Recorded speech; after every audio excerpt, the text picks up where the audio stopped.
India Russia വാർഷിക ഉച്ചകോടിയുടെ ഭാഗമായിട്ട് നമ്മുടെ രാജ്യത്തിന്റെ പ്രധാനമന്ത്രി നരേന്ദ്രമോദി റഷ്യയിലെത്തിയിരിക്കുന്നു. റഷ്യൻ പ്രസിഡന്റ് വ്ളാഡിമിർ പുടിനും നമ്മുടെ രാജ്യത്തിന്റെ പ്രധാനമന്ത്രി നരേന്ദ്രമോദിയുമായി ബന്ധപ്പെട്ടുള്ള കൂടിക്കാഴ്ചകൾ നടന്നുകൊണ്ടിരിക്കുന്നു. ലോകം തന്നെ ഉറ്റുനോക്കുകയാണ് എന്തൊക്കെ തീരുമാനങ്ങളാണ് ഈ ഒരു കൂടിക്കാഴ്ചയുടെ ഭാഗമായിട്ട് പുറത്തേക്ക് വരുന്നത് എന്ന്. എന്നാൽ നമ്മുടെ കേരളത്തിലെ മാധ്യമങ്ങളൊക്കെ തന്നെ പരമാവധി നമ്മുടെ രാജ്യത്തിൻ്റെ പ്രധാനമന്ത്രി നരേന്ദ്രമോദിയുമായി ബന്ധപ്പെട്ടുള്ള വാർത്തകൾ കൊടുക്കാതെ മുന്നോട്ട് പോകുന്നു. നമുക്ക് ഏതായാലും പ്രധാനപ്പെട്ട വിഷയങ്ങളിലേക്ക് ഒന്ന് ചർച്ച ചെയ്യാം.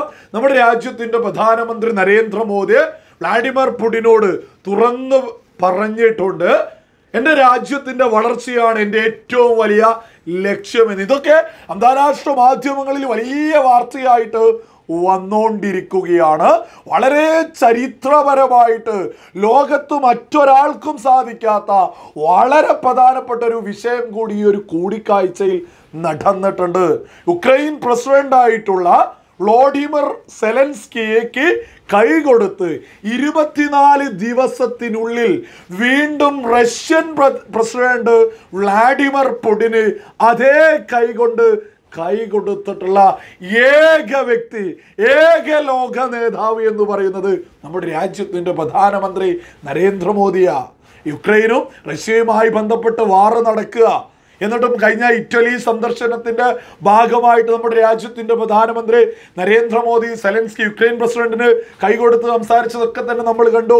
കേവലം 24 ദിവസത്തിനുള്ളിൽ വീണ്ടും അതേ യുദ്ധം നടക്കുന്ന റഷ്യൻ പ്രസിഡന്റുമായിട്ട് കൈകൊടുത്ത് കെട്ടിപ്പിടിച്ച് വളരെ സൗഹാർദ്ദപരമായിട്ട് ചർച്ചകൾ മുന്നോട്ട് കൊണ്ടുപോകുന്നു. ലോകത്തിത് മറ്റൊരാൾക്കും സാധിച്ചിട്ടല്ല എന്നുള്ളത് വളരെ വലിയൊരു യാഥാർത്ഥ്യമാണ്. അതേപോലെ തന്നെ വളരെ പ്രധാനപ്പെട്ട ഒരു ചർച്ച നടന്നു. ചൈനക്കെതിരെ ശക്തമായിട്ടുള്ള ബന്ധം, നമ്മുടെ രാജ്യവും റഷ്യയുമായി ബന്ധം കൂട്ടി മുന്നോട്ട് പോകണമെന്നുള്ള കൃത്യമായിട്ടുള്ളൊരു ധാരണയിലേക്ക് ചൈനക്കെതിരെ, നമ്മുടെ രാജ്യവുമായി ബന്ധപ്പെട്ട് ചൈനക്കെതിരെ ശക്തമായിട്ടുള്ള വലയമുണ്ടാക്കേണ്ടത് നമ്മുടെ രാജ്യത്തിൻ്റെ സുരക്ഷയുടെ ഭാഗമാണ്. അത് കൃത്യമായിട്ട് നമ്മുടെ രാജ്യത്തിൻ്റെ പ്രധാനമന്ത്രി നരേന്ദ്രമോദി റഷ്യയുമായി ബന്ധപ്പെട്ട് ആ ഒരു ബന്ധം ശക്തിപ്പെടുത്തി മുന്നോട്ട് പോകണമെന്ന്. അതേപോലെ തന്നെ നമ്മുടെ രാജ്യത്തെ സാധാരണക്കാരായിട്ടുള്ള ജനങ്ങളെ സംബന്ധിച്ച് വളരെ വലിയൊരു തീരുമാനവും എടുത്തിരിക്കുന്നു. നിങ്ങളൊക്കെ തന്നെ വാർത്തകൾ കേട്ടിട്ടുണ്ടാവും.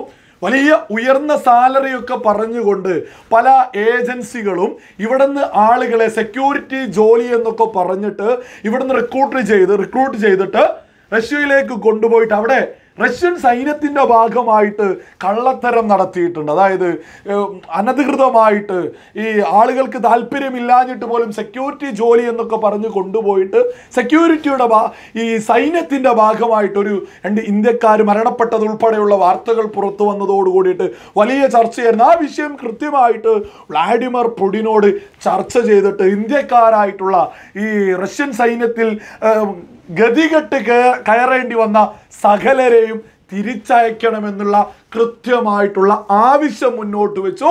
അത് വ്ളാഡിമിർ പുടിൻ കൃത്യമായിട്ട് അംഗീകരിച്ചു. മലയാളികൾ ഉൾപ്പെടെ റഷ്യൻ സൈന്യത്തിൽ പെട്ടുപോയിട്ടുണ്ടോ എന്നുള്ള വാർത്തകൾ വരുന്നുണ്ട്.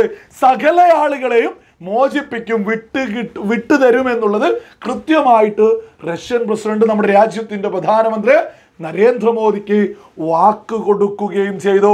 അതേപോലെ റഷ്യയുടെ പരമോന്നത പുരസ്കാരം ഇന്ന് നമ്മുടെ രാജ്യത്തിൻ്റെ പ്രധാനമന്ത്രി നരേന്ദ്രമോദിക്ക് അവർ സമ്മാനിക്കുകയും ചെയ്യും.